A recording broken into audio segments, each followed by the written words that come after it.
बिस्मिल्लाहिर्रहमानिर्रहीम। शुरू अल्लाह के नाम से जो बड़ा मेहरबान नहायत रहम वाला है। आज हम आपके साथ शेयर करेंगे शीर खुरमे की रेसिपी। बहुत ही टेस्टी सवैयाँ बनती हैं और बनाना बहुत ही सिंपल है। चलिए बनाना स्टार्ट करते हैं।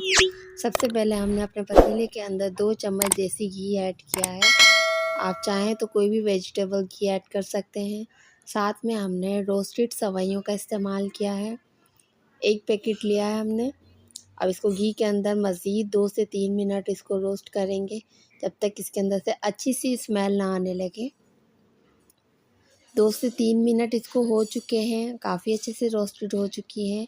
साथ में हम इसके अंदर 2 से 3 छोटी इलायची बीज से तोड़ के ऐड करेंगे और गरम किया हुआ दूध, यानी दूध को आप बॉयल करके ऐड कीजिएगा।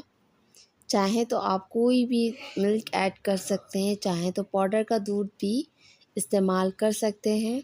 दूध शामिल करने के बाद इसको 2 से 3 मिनट पकाएंगे अच्छे से, ताकि ये गाढ़ी हो जाए। यहाँ हमने इसको 5 मिनट पकाया था मीडियम फ्लेम के ऊपर, बिल्कुल लो टू मीडियम फ्लेम पे। बादाम इसके अंदर ऐड कर देंगे गार्निशिंग के लिए।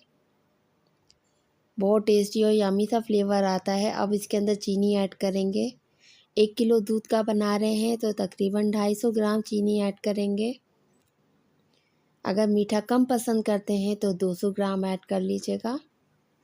मिक्स करेंगे चीनी के साथ भी। इसको तकरीबन 1.5 से 2 मिनट पकाएंगे हम। बहुत ही अच्छे से ये कुक हो चुका है। अगर आप इसको दूध ज़्यादा ऐड करना चाहें तो क्वांटिटी कम कर लीजिएगा सवई की, या दूध ज़्यादा कर लीजिएगा। ताज़ा इस तरीके से आप बना के जब खाएंगे तो बहुत यमी लगेगा। मज़ीद इसको अंदर हमने बादाम जो बचे हुए थे वो भी ऐड कर दिए हैं। मज़ेदार सा हमारा शीर खुरमा जो है वो रेडी हो चुका है। रेसिपी पसंद आए तो चैनल को लाइक, सब्सक्राइब, शेयर कीजिएगा। फिर मिलेंगे एक नई रेसिपी के साथ। तब तक के लिए इजाज़त दीजिए। अल्लाह हाफ़िज़। Bye bye, take care.